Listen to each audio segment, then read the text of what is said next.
आप सभी को सादर अभिवादन। आज हम पढ़ते हैं कर में प्रत्यक्ष कर। इससे पहले हम पढ़े थे अप्रत्यक्ष कर, जिसमें उत्पाद कर, बिक्री कर, मूल्य संवर्धित कर, ये सब के बारे में पढ़ चुके हैं। प्रत्यक्ष कर दो प्रकार के होते हैं। पहला आयकर, दूसरा निगम कर। यानी वो कर जिसको व्यक्ति स्वयं देता है, प्रत्यक्ष रूप में देता है, वो कहलाता है प्रत्यक्ष कर।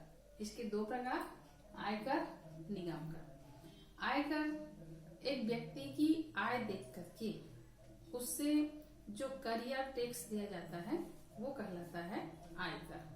इसके भी कुछ नियम हैं, सरकार के द्वारा निर्धारित की जाती है कि यदि एक व्यक्ति की आय सालाना 5 लाख से अधिक है, इसमें यदि कुछ छूट प्राप्त करके उसकी आय 5 लाख से अधिक होती है तो उसको 20% टैक्स देना होगा।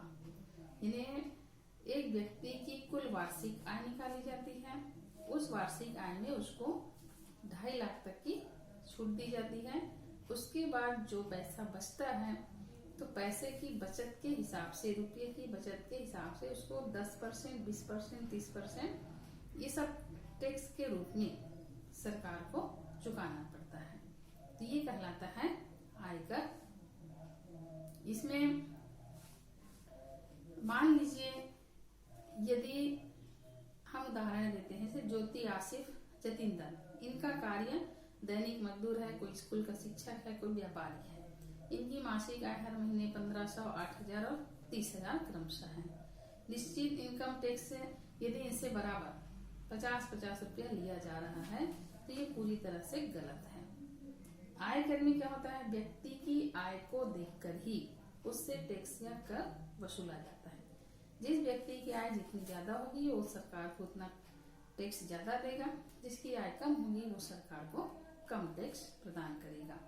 यदि एक व्यक्ति की आय सरकार की निर्धारित सीमा से कम है तो उसको किसी भी प्रकार का कोई आयकर चुकाना नहीं पड़ेगा। तो इसमें हर व्यक्ति का आय के हिसाब से उसको सरकार को टैक्स देना पड़ता है, ये कहलाता है आयकर। सरकार द्वारा संग्रहित कर, ये दूसरा है निगम कर। निगम कर, इसमें निगम कर में ये होता है कि हमारी जो नगरीय प्रशासन है इसके अंतर्गत जो हम सरकार को टैक्स देते, जैसे मकान का टैक्स हो गया, ये सब निगम कर के उदाहरण है। तो आप इतना ही इसमें याद रखिए, प्रत्यक्ष कर के दो उदाहरण, पहला आयकर, दूसरा निगम कर। इसके बाद हम जो मेन प्रश्न है वो पढ़ते हैं, करारोपण में न्याय संगतता। हमें किस प्रकार की कर प्रणाली को अपनाना चाहिए, ये इस बात पर निर्भर करता है कि हमारे समाज में रहने वाले लोगों की सोच क्या है। कुछ लोगों का मत है कि कुछ खास लोगों के पास लाखों करोड़ों की संपत्ति है, जबकि एक बड़ा वर्ग मुश्किल से 2 वक्त की रोटी खाता है, मुश्किल से 2 वक्त की उसकी रोटी चलती है। तो आय की इतनी अधिक असमानता सही नहीं है। इसलिए वो ये तर्क देते हैं कि जो लाखों करोड़ों की संपत्ति वाले हैं उनसे आयकर के रूप में जो कर प्राप्त होगा उनसे आयकर लिया जाए, और जो आय प्राप्त होगा उस आय का उपयोग गरीबों के उत्थान के कल्याण के लिए काम करना चाहिए। गरीबों के लिए योजना बना करके उनको ऊपर उठाने का प्रयास करना चाहिए। ये कुछ लोगों की मत है। इससे पहले हम उदाहरण से पढ़ चुके हैं कि जिन लोगों की आय जितनी होगी सरकार को उतना टैक्स देगा, जिन लोगों की आय यदि कम है तो वो सरकार को टैक्स जो है कम देते हैं।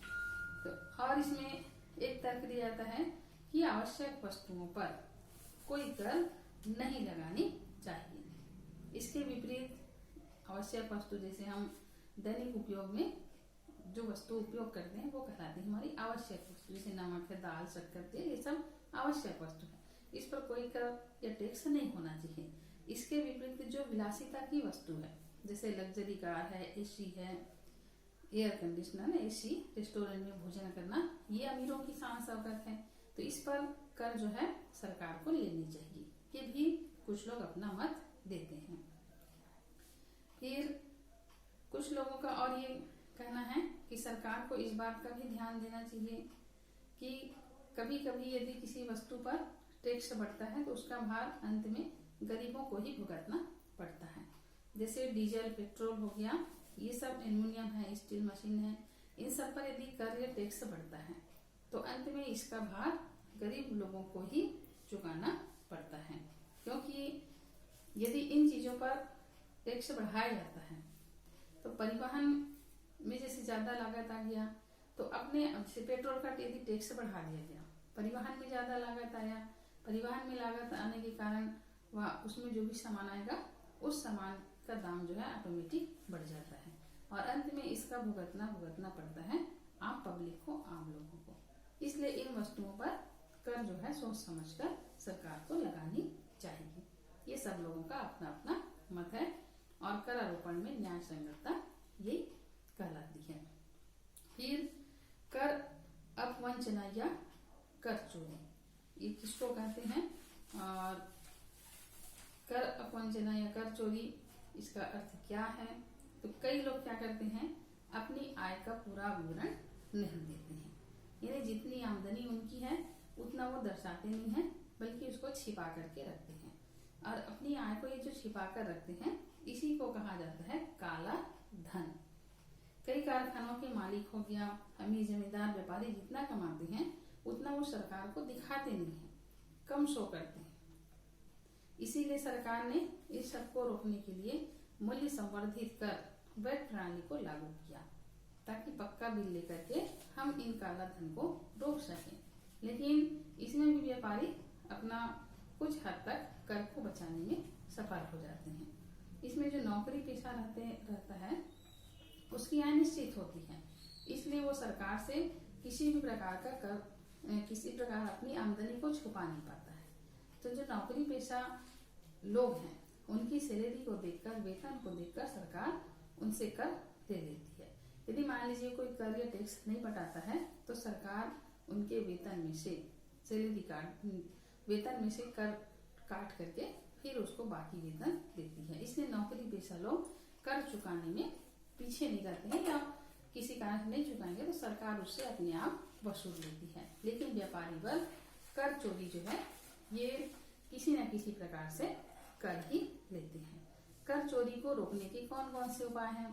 तो कर चोरी के रोकने में पहला उपाय है आयकर विभाग के द्वारा, ये सरकार के द्वारा गठित विभाग है आयकर विभाग। तो आयकर के अधिकारी ऐसे लोगों के घर में, कारखाने में छापा मारते हैं, दफ्तर में छापा मारते हैं जिनके पास जरूरत से ज्यादा संपत्ति होती है और उनकी कर चोरी पकड़ी जाती है क्योंकि वो अपनी संपत्ति का पूरा ब्यौरा नहीं दे पाते हैं। तो आयकर विभाग ऐसे लोगों पर शिकंजा कस के रखती है, ये पहला है। और दूसरा है कर रोकने के लिए मूल्य संवर्धित कर सरकार के द्वारा ये जारी की गई है वेट गुड टैक्स सर्विस। तो इसके तहत ये होता है कि कोई भी व्यक्ति जो मालिक है, बड़े बड़े कंपनी के मालिक हैं, बड़े दुकानदार हैं, ये मूल्य संवर्धित कर लागू होने के कारण कर चोरी करने में असमर्थ दिखाई देते हैं। फिर इसके बाद हम पढ़ते हैं कर और व्यय अंतर्राष्ट्रीय तुलना। तो भारत सरकार और हम अन्य देशों की तुलना करते हैं। तो भारत के पास 16.6 ये कुल कर संग्रहण राशि है, कुल खर्च 26.6 और मानव पूंजी पर खर्च होता है 5.1। और बाकी हम अन्य देशों की तुलना करेंगे तो ये हमसे ज्यादा कर भी वसूलते हैं और मानव पर खर्च ज्यादा करते हैं। इसको आप पुस्तक में देखकर पढ़ सकते हैं। तो हम मुख्य रूप से ये कह सकते हैं, या कई लोग आरोप लगाते हैं कि भारत में कर चोरी बहुत ज्यादा होती है, कर संग्रहण कम है।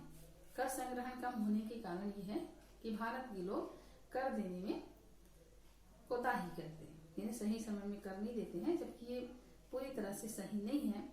यहाँ पर आज अधिकांश लोग अपना कर सही टाइम में पटाते हैं और भारत एक गरीब देश है जिसके कारण यहाँ के लोगों को कर देने की क्षमता कम है, इसलिए भारत में कर संग्रहण कम होती है। ये सही कारण है। इस कारण को हम सही मान सकते हैं।